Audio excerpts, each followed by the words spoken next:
اتنے سالوں میں کئی لڑکیوں نے مجھ سے دوستی کرنے اور فری ہونے کی کوشش کی، مگر میں کبھی بھی اپنی حد سے باہر نہیں نکلا۔ لیکن دل ہی دل میں مجھے بھی اپنی زندگی میں ایک ایسی خوبصورت اور سلجھی ہوئی لڑکی کا انتظار تھا جو میری زندگی میں شامل ہو کر اسے بھی خوبصورت بنا دے۔ مگر مجھے اس وقت بالکل بھی اندازہ نہیں تھا کہ کون سا طوفان بالکل خاموشی سے میری زندگی میں آنے کے لیے بے چین ہے۔ وہ برسات کی ایک رات تھی، خوب بارش برس کے ہٹی تھی، ہر چیز پر نکھار آ گیا تھا۔ میں یونیورسٹی سے فارغ ہو کر بارش کی وجہ سے اپنے ایک دوست کے پاس ٹھہر گیا، جہاں سے واپسی پر مجھے رات ہو گئی، لیکن مجھے گھر تو واپس ہر حال میں جانا تھا۔ میں اپنی کار سست رفتاری میں چلاتے ہوئے گھر کی طرف جا رہا تھا کہ سڑک کے کنارے مجھے ایک لڑکی نظر آئی جو پھولوں کے کچھ ہار اور گجرے لیے کھڑی تھی۔ میری کار چونکہ سست رفتاری سے چل رہی تھی، اس نے پھولوں کا ہار خریدنے کے لیے میری طرف بڑھایا، تو میں نے یہ سوچ کر کار اس کے پاس روک دی کہ وہ بہت ضرورت مند لڑکی ہے، تبھی تو رات کو اس طرح سڑک کے کنارے پھول بیچ رہی تھی۔ اس لڑکی نے سیاہ چادر اوڑھ رکھی تھی اور چہرے پر بھی نقاب کر رکھا تھا۔ میں نے اسے پھولوں کے وہ سارے ہار خرید لیے۔ جب اسے پیسے دینے لگا تو اس نے پیسے پکڑنے کے لیے ہاتھ آگے بڑھایا تو ہوا کے ایک جھونکے سے اچانک اس کا نقاب چہرے سے ہٹ گیا۔ میری نظر اس کے چہرے پر پڑی تو میں ایک ٹک اسے دیکھتا گیا۔ وہ بہت کالی لڑکی تھی، شاید میں نے اس سے پہلے زندگی میں اتنی کالی لڑکی نہیں دیکھی ہوگی۔ اس نے فٹافٹ نقاب چہرے پر کیا اور پیسے پکڑ کر وہ میرا شکریہ ادا کرنے لگی، کیونکہ میں نے اس سے سارے پھول خرید لیے تھے۔ لیکن اسی وقت ایک اور کار وہاں پر رکی اور اس میں سے ابا نکل کر باہر آئے تو میں حیران رہ گیا کہ وہ اس وقت وہاں پر کیا کر رہے تھے۔ اب ابا نے جیسے ہی اس لڑکی کو میری گاڑی کے پاس دیکھا تو غصے میں آ گئے اور اسے روک کر پوچھنے لگے کہ میرا اس سے کیا تعلق ہے۔ وہ لڑکی بھی ساری صورتحال سے گھبرا گئی۔ میں ابا کو بتانا چاہتا تھا کہ وہ پھول بیچنے والی ہے، مگر ابا اتنے غصے میں تھے کہ کوئی بھی بات سننے کو تیار نہیں تھے۔ ابا نے مجھے کہا کہ تم نے بھی بڑے بھائی کی طرح وہی کیا جس کا مجھے ڈر تھا۔ اگر تم کسی لڑکی کو پسند کرتے ہی تھے تو مجھے بتا دیتے، میں باعزت طریقے سے اس کے گھر تمہارا رشتہ مانگنے چلا جاتا۔ مگر راتوں کو اس طرح سڑک کے کنارے کھڑے ہونا تو کوئی شرافت نہیں ہے۔ میں حیران تھا کہ ابا کیا سوچ رہے تھے اور کیا کچھ بول رہے تھے، کیونکہ ایسی تو کوئی بات تھی ہی نہیں جیسا وہ سمجھ رہے تھے۔ میں ابا سے کچھ کہنا چاہتا تھا، مگر میرے بولنے سے پہلے ہی انہوں نے لڑکی کو گاڑی میں بیٹھنے کا اشارہ کیا اور کہا کہ اپنا گھر بتاؤ، میں تمہیں تمہارے گھر چھوڑ کر آتا ہوں۔ وہ لڑکی ویسے ہی بڑی ڈری سہمی سی تھی، فوراً ابا کی گاڑی میں بیٹھ گئی اور دیکھتے ہی دیکھتے کار میری نظروں سے اوجھل ہو گئی۔ میں بڑا حیران پریشان وہیں پر کھڑا تھا، پھر بڑی مشکل سے گاڑی میں بیٹھا اور گاڑی چلاتے ہوئے گھر پہنچا، جہاں پر اماں میری منتظر تھی۔ شاید ابا نے فون پر اماں کو کچھ بتایا تھا، اسی لیے وہ بھی کچھ پریشان سی نظر آ رہی تھی۔ کافی دیر گزر جانے کے بعد بھی جب ابا واپس نہیں آئے تو میں بھی پریشان ہو گیا، لیکن جب آئے تو انہوں نے ایک بجلی مجھ پر گرا دی، جس کے لیے میں ذہنی طور پر بالکل بھی تیار نہیں تھا۔ وہ کہنے لگے کہ میں اس لڑکی کی ماں سے مل کر تمہارا رشتہ اس کے ساتھ طے کر کے آیا ہوں اور اگلے ہفتے ہی تمہاری اس سے شادی کر دوں گا۔ حالانکہ وہ ایک غریب گھر کی لڑکی ہے، مگر مجھے اس رشتے پر کوئی اعتراض نہیں۔ یہ کہہ کر ابا نے اماں سے بات کی اور پھر اپنے کمرے میں چلے گئے۔ میں حیران پریشان کھڑا سوچ رہا تھا کہ ابا میرے ساتھ ایسا کیسے کر سکتے تھے، کسی راہ چلتی لڑکی کو کیسے میرے متھے مار سکتے تھے، وہ بھی ایسی لڑکی جسے نہ تو میں جانتا تھا اور نہ ہی وہ مجھے پسند تھی، بلکہ میں تو اس کی کالی رنگت کو ہی نہیں بھول پا رہا تھا۔ میری بہن بھی کھڑی یہ سب کچھ دیکھ رہی تھی۔ اس نے مجھ سے پوچھا تو میں نے اسے ساری بات سچ سچ بتا دی۔ اس نے کہا کہ وہ ابا سے بات کرے گی، لیکن جب ابا کے کمرے سے واپس نکل کر آئی تو اس نے بھی مجھے مایوس کر دیا اور کہنے لگی کہ ابا کہہ رہے ہیں کہ بھلے سب کچھ غلط فہمی میں ہوا، مگر اب تو میں اس کی ماں کو زبان دے کر آ گیا ہوں اور میں کبھی اپنی زبان سے پیچھے نہیں ہٹتا، یہ تم لوگ بھی جانتے ہو۔ پھر میری بہن نے اور اماں نے مل کر مجھے سمجھایا کہ جو ابا کر رہے ہیں انہیں کرنے دو، ورنہ وہ بڑے بھائی کی طرح تم سے بھی مایوس ہو جائیں گے۔ یہ سن کر میں خاموش ہو گیا اور قربانی کا بکرا بننے کو تیار ہو گیا۔ میرے وہ 8 دن کیسے گزرے میں کبھی نہیں بھول سکتا۔ اماں اور میری بہن شادی کی تیاریوں میں مصروف تھی۔ تیاریاں زور و شور سے چل رہی تھی کیونکہ ساتھ ہی میری بہن کی شادی بھی تھی۔ اس کے سسرال والے بھی اچانک اسی طرح شادی کرنے پر کچھ حیران تھے، مگر ابا نے پتہ نہیں انہیں کون سی کہانی سنائی تھی کہ سبھی بڑے خوش تھے، یہاں تک کہ میرے بھائی اور بھابھی نے بھی بڑھ چڑھ کر شادی کی تیاریوں میں حصہ لیا اور 8 دن میں سب کچھ ہو گیا اور وہ لڑکی جس کا نام حور تھا وہ دلہن بن کر میری زندگی میں آ گئی، جو کہیں سے بھی حور تو بالکل نہیں تھی، بلکہ مجھے تو 8 دن سے اس کی کالی سیاہ رنگت ہی نہیں بھول رہی تھی جو میں نے اس رات اسے دیکھا تھا۔ مگر اب کیا ہو سکتا تھا، وہ نہ چاہتے ہوئے بھی میری بیوی بن کر میرے کمرے میں بیٹھی تھی اور میرا دل ہی نہیں چاہ رہا تھا کہ میں اس کے پاس جاؤں یا اس سے بات کروں، اس لیے میں الٹے قدموں سے واپس لوٹ گیا اور گھر سے باہر چلا گیا۔ گھر میں ویسے بھی صرف اماں اور ابا ہیں جو اپنے کمرے میں سو رہے تھے، اس لیے کسی کو پتہ ہی نہیں چلا کہ میں ساری رات اپنے ایک دوست کے پاس رکا رہا تھا۔ وہ بھی مجھ سے پوچھتا رہ گیا کہ بھائی تم شادی کی رات میرے پاس کیا کر رہے ہو، لیکن میں اسے کیا کہتا کہ ابا نے کس طرح میرے ارمانوں کا خون کر دیا تھا۔ میری زندگی بھر کی سعادت مندی اور فرما برداری کا مجھے یہ صلہ ملا تھا کہ ایک کالی کلوٹی لڑکی کو میری دلہن بنا دیا گیا تھا، لیکن میں نے بھی فیصلہ کر لیا تھا کہ میں کبھی بھی اسے دل سے نہیں اپناؤں گا۔ وہ بے شک میرے نام کے ساتھ میری زندگی اور گھر میں موجود رہے، کیونکہ جیسے میرے اماں ابا بیاہ کر لائے تھے، غصے میں نہ تو اپنی زندگی سے نکال سکتا تھا اور نہ ہی گھر سے۔ صبح ہونے سے پہلے ہی میں گھر چلا گیا، مگر کمبل تان کر سو گیا۔ میں نے اپنے کمرے میں موجود اس لڑکی کی طرف دیکھا تک نہیں، بات کرنا تو دور کی بات تھی۔ جب اماں کمرے میں آئیں تب میں اٹھا، مگر طبیعت کا بہانہ بنا کر سویا رہا اور پھر شام کو گھر سے باہر چلا گیا۔ باہر جا کر میں نے ابا کو فون کر کے جھوٹ کہہ دیا کہ میرے ایک دوست کا ایکسیڈنٹ ہو گیا ہے، اسے لے کر ہم دوسرے شہر جا رہے ہیں، وہیں پر مجھے کچھ دن لگ جائیں گے۔ ابا نے ویسے بھی میرے ولیمے کا پروگرام 1 ہفتے بعد رکھا ہوا تھا، کیونکہ ابا کے ایک بہت قریبی دوست ملک سے باہر تھے اور ان کے آنے کی وجہ سے ہی ولیمہ دیر سے ہو رہا تھا، اس لیے انہوں نے بھی میرے دوسرے شہر جانے پر کوئی اعتراض نہیں کیا۔ میں واقعی اپنے ایک دوست کے پاس دوسرے شہر چلا گیا۔ مجھے یہ بھی پرواہ نہیں تھی کہ میری پڑھائی کا حرج ہو رہا تھا، مجھے تو بس اپنے گھر سے فرار چاہیے تھی۔ میرا جو دوست اس شہر میں تھا جس کے پاس میں ٹھہرا تھا، وہ کچھ عیاش طبیعت کا مالک تھا، باپ کی بے شمار دولت پر بیٹھا عیش کر رہا تھا۔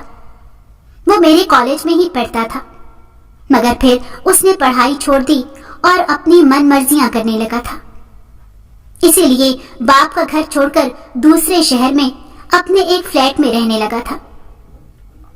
میں بھی اب اسی کے پاس تھا۔ وہ ساری رات شباب اور شراب کی محفلوں میں گزار کر سارا دن فلیٹ میں پڑا سویا رہتا تھا، نہ اسے کھانے پینے کا ہوش تھا اور نہ ہی کسی اور چیز کا۔ میں 2 دن میں ہی اس کی روٹین سے اکتا گیا۔ تیسری رات اس نے مجھے بھی اپنے ساتھ چلنے کا کہا تو میں بے ارادہ ہی اس کے ساتھ نکل پڑا۔ جن بدنام گلیوں میں وہ جاتا تھا، وہاں تو رات کے وقت ہی دن چڑھتا تھا۔ میں پہلی مرتبہ کسی ایسی جگہ پر گیا تھا، اس لیے مجھے سب کچھ بڑا عجیب لگ رہا تھا۔ ہر طرف سے گانے اور گھنگروں کی آوازیں آ رہی تھیں اور طرح طرح کی لڑکیاں اپنے آپ کو سجا سنوار کر راستوں میں کھڑی تھی جو ہر آنے جانے والے کو اشارہ کر کے اپنی طرف متوجہ کر رہی تھی۔ میں اپنے دوست کے ساتھ ایک کوٹھے پر چلا گیا جہاں کچھ ہی دیر میں مجرا شروع ہونے والا تھا۔ مجھے یہ سب کچھ بڑا عجیب لگ رہا تھا کیونکہ میری زندگی کا پہلا تجربہ تھا۔ کچھ ہی دیر میں مجرا شروع ہو گیا۔ ایک نہایت خوبصورت لڑکی میری نظروں کے سامنے ناچ رہی تھی۔ اس کی دل فریب ادائیں میرے اندر ایک بے چینی پیدا کر رہی تھی۔ مجھے اس لڑکی کی خوبصورتی اور خوبصورت ادائیں دیکھ دیکھ کر اپنی بیوی یاد آ رہی تھی، جسے ایک مرتبہ دیکھنے کے بعد میں نے دوبارہ دیکھا تک نہیں تھا، مگر میں کبھی اس کی وہ سیاہ شکل نہیں بھول سکتا تھا جو میں نے برسات کی اس رات میں دیکھی تھی۔ کاش ابا میرے ساتھ ایسا نہ کرتے تو میری زندگی تباہ نہ ہوتی۔ میں اپنی سوچوں میں گم ہو گیا۔ کب وہ محفل ختم ہوئی مجھے پتا ہی نہیں چلا، لیکن میرا دل بڑا اکتایا ہوا تھا۔ میں وہاں سے جانا چاہتا تھا مگر میرے دوست نے زبردستی مجھے وہاں روک لیا اور ایک لڑکی کے ساتھ کمرے میں بھیج دیا۔ میں ساری رات کمرے کی کھڑکی کے پاس بیٹھا سگریٹ سلگاتا رہا اور وہ لڑکی میرے انتظار میں ٹہل ٹہل کر آخر کار کمرے سے باہر چلی گئی۔ صبح ہوئی تو میں اپنے دوست کے ساتھ واپس اسی کے فلیٹ میں چلا گیا۔ اگلی رات بھی ایسے ہی ہوا۔ میرا دوست مجھے دوبارہ ان گلیوں میں لے گیا اور مجھے پوچھنے لگا کہ کس لڑکی کے ساتھ وقت گزارنا پسند کرو گے۔ اس وقت میرے سامنے 5-6 لڑکیاں تھیں۔ جو لڑکی سب سے گوری اور خوبصورت تھی میں نے اس کی طرف اشارہ کر دیا اور اسے لے کر کمرے میں چلا گیا، مگر وہ رات بھی میں نے سگریٹ سلگاتے اور آسمان کی طرف دیکھتے ہوئے گزار دی۔ جب ایسا ہی تیسری رات ہوا تو اگلے روز فلیٹ میں جانے کے بعد میرے دوست نے مجھ سے پوچھا کہ آخر یہ کیا چکر ہے، تم روزانہ وہاں جاتے ہو مگر سگریٹ پھونکتے رہتے ہو۔ شاید اسے ان لڑکیوں نے ہی یہ بات بتائی ہوگی۔ تب میں نے مجبوراً اسے ساری بات بتا دی تو وہ کہنے لگا کہ دیکھو بے شک تمہارے ساتھ زیادتی ہوئی ہے، مگر تم یہ تو سوچو کہ جس لڑکی کو تمہارے ابا تمہاری زندگی میں لے کر آئے ہیں اس کا کیا قصور ہے۔ پتہ نہیں وہ کس مجبوری میں وہاں کھڑی پھول بیچ رہی تھی۔ جیسا کہ تمہارے ابا نے بتایا کہ وہ ایک بہت غریب ماں کی بیٹی ہے، شاید اس کا باپ اور بھائی بھی نہیں ہے، تبھی وہ زندگی کی گاڑی چلانے کی خاطر پھول بیچنے پر مجبور تھی اور قسمت نے اسے تم سے ملا دیا۔ اس میں اس کی بھی تو کوئی غلطی نہیں، لیکن تم اپنے آپ کے ساتھ ساتھ اسے بھی سزا دے رہے ہو۔ کیا تم نے اسے دلہن بنے ہوئے دیکھا تھا؟ اپنے دوست کا یہ سوال سن کر میں خاموش ہو گیا، کیونکہ میں نے تو اسے واقعی دیکھا نہیں تھا کہ وہ دلہن بن کر کیسی لگ رہی تھی۔ یہ تو میں جانتا بھی نہیں تھا۔ اس دن میرے دوست نے مجھے کافی سمجھایا تو میں نے بھی موقع کا فائدہ اٹھایا اور اسے سمجھانا شروع کر دیا کہ اس طرح اپنی زندگی اور جوانی خراب نہ کرے۔ پتہ نہیں کیسے مگر اس کے دل پر بھی میری باتوں کا اثر ہوا تھا، شاید اس لیے کہ میں اس کے سامنے ایک جیتی جاگتی مثال تھا جس نے باپ کی فرما برداری میں اپنی زندگی کو بھی داؤ پر لگا دیا تھا۔ اس نے مجھ سے وعدہ کیا کہ ہم دونوں ہی اپنے اپنے گھروں کو لوٹ جاتے ہیں اور زندگی کو ایک نئے انداز سے شروع کرتے ہیں۔ ابھی تو ہماری پڑھائی کا آخری سال بھی باقی تھا۔ اس کی باتوں نے مجھے بھی حوصلہ دیا۔ ویسے بھی مجھے گھر سے آئے 6 دن ہو چکے تھے۔ ابا بھی روزانہ فون کرتے اور میرے دوست کی خیر خبر لیتے تھے، جس کے ایکسیڈنٹ کا میں جھوٹ بول کر آیا تھا۔ میرا ولیمہ ہونے میں 1 دن باقی تھا۔ میں نے اپنے دل کو بڑا سمجھایا اور فیصلہ کیا کہ اب جو بھی میری قسمت میں تھی وہ مجھے مل گئی، وہ چاہے کالی ہے یا گوری، جیسی بھی ہے اب میری عزت ہے، مجھے اسی کے ساتھ زندگی گزارنی ہے۔ اس لیے اب مجھے پورے دل کے ساتھ لوٹ جانا چاہیے، مگر میں یہ جانتا تھا کہ ایک دم سے کچھ بھی نہیں بدل سکتا۔ آہستہ آہستہ ہی صحیح مگر اپنے والدین کی اچھی تربیت مجھے ضرور اس نیک مقصد میں کامیاب کرے گی۔ یہی سوچ کر ہم دونوں دوستوں نے اپنے اپنے گھر کی راہ لی۔ جب میں گھر پہنچا تو اماں بہت زیادہ خوش تھی، کیونکہ میں زندگی میں پہلی مرتبہ اس طرح کچھ دن کے لیے ان سے الگ رہا تھا۔ ابا نے بھی مجھے گلے سے لگا کر پیار کیا اور کہنے لگے کہ بیٹا، انجانے میں ہی صحیح مگر تیری زندگی کا جو فیصلہ ہم نے لیا ہے وہ بڑا اچھا ثابت ہوا ہے۔ تیری بیوی بہت نیک سیرت اور سلیقہ مند ہے۔ اس نے ہمیں اور ہمارے گھر کو ایسے سنبھال لیا ہے جیسے وہ ہماری بہو نہیں بلکہ بیٹی ہے، اور یقین کرو ہمیں بیٹی کی تو کبھی محسوس ہی نہیں ہوتی۔ پھر مجھے ابا نے یہ بھی بتایا کہ حور بانو اپنے ماں باپ کی اکلوتی بیٹی ہے۔ باپ کا انتقال 2 سال پہلے ہو گیا تھا اور اس کی ماں پھول گجرے بیچ کر گھر کا گزارا کر رہی تھی، لیکن پچھلے کچھ دنوں سے وہ بے حد بیمار تھی، جس کی وجہ سے اٹھنے بیٹھنے میں اسے مشکل پیش آ رہی تھی۔ اس لیے کچھ دنوں سے حور بانو اپنی ماں کا کام سنبھال رہی تھی اور مکمل پردے میں رہتے ہوئے عزت سے روٹی کما رہی تھی۔ اس رات بھی وہ پھول بیچ رہی تھی مگر میں غلط سمجھ بیٹھا۔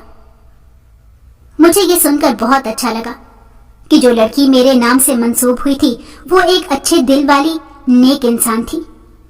میں نے ابا سے پوچھا کہ اس کی ماں اب کہاں ہے، انہیں بھی یہاں ہمارے گھر ہی لے آئے، تو اماں نے کہا کہ ہمیں پتا تھا تم یہی کہو گے، اس لیے ہم ان کو لے آئے ہیں، لیکن ابھی وہ 2 دن سے اسپتال میں داخل ہیں۔ کل تمہارا ولیمہ ہے اور کل ہی انہیں چھٹی بھی مل جائے گی۔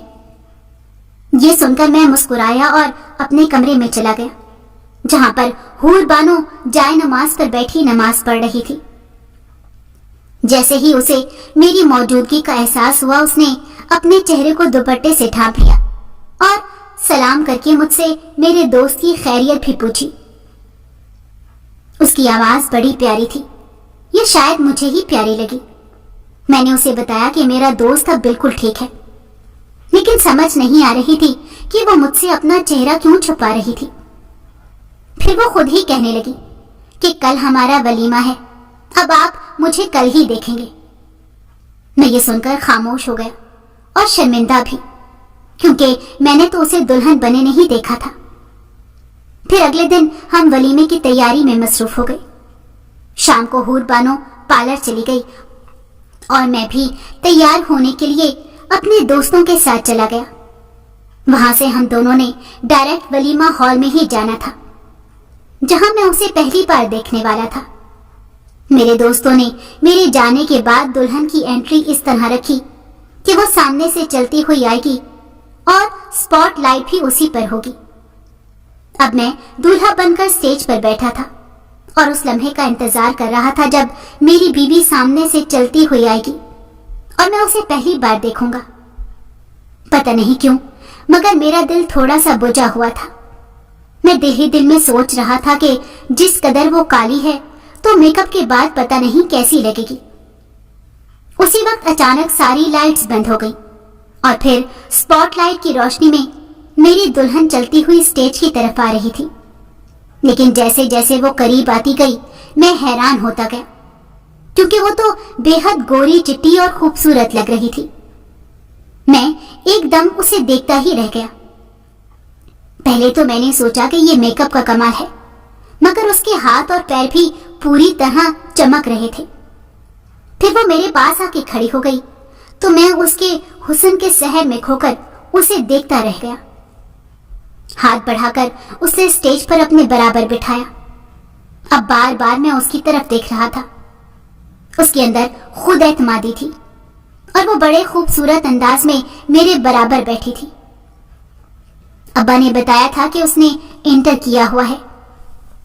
مجھے اس کے اس طرح اپنے پاس بیٹھنے پر فخر محسوس ہو رہا تھا۔ پورا ہال ہم دونوں کی جوڑی پر رش کر رہا تھا۔ میں دل ہی دل میں حیران تھا کہ آخر یہ کیسے ہو گیا۔ تب مجھے میرے پہلو میں بیٹھی حور نے کہا کہ میں جانتی ہوں آپ حیران ہیں اور کیا سوچ رہی ہیں۔ اصل میں جس رات آپ نے مجھے پہلی بار دیکھا تھا میں نے اپنے چہرے پر کالک لگائی ہوئی تھی، کیونکہ میں جانتی ہوں کہ میرا حسن دے کر کوئی بھی بے ایمان ہو سکتا ہے۔ اس لیے اپنی عزت کی حفاظت کرنے کے لیے میں جب بھی کام پر نکلتی تھی تو ایسے ہی کرتی تھی۔ یہ سن کر تو میں ایک عجیب سے احساس میں چلا گیا کہ جسے میں بدصورت سمجھ رہا تھا وہ تو واقعی حور تھی، اور میں نے کیا کچھ سوچ لیا تھا۔ شکر ہے اسے میری سوچ اور احساسات کے بارے میں پتہ نہیں چلا تھا. نہ جانے وہ کیا سوچتی ہے. اور اب وہ جس طرح میرے پاس بیٹھی تھی میں دل ہی دل میں اسے زندگی بھر خوش رکھنے کا تہیہ کر چکا تھا. اسی وقت میری اماں حور کی اماں کو لے کر سٹیج پر آئی اور دونوں نے ہمارا ماتھا چوم کے ہمیں بے شمار دعائیں دی.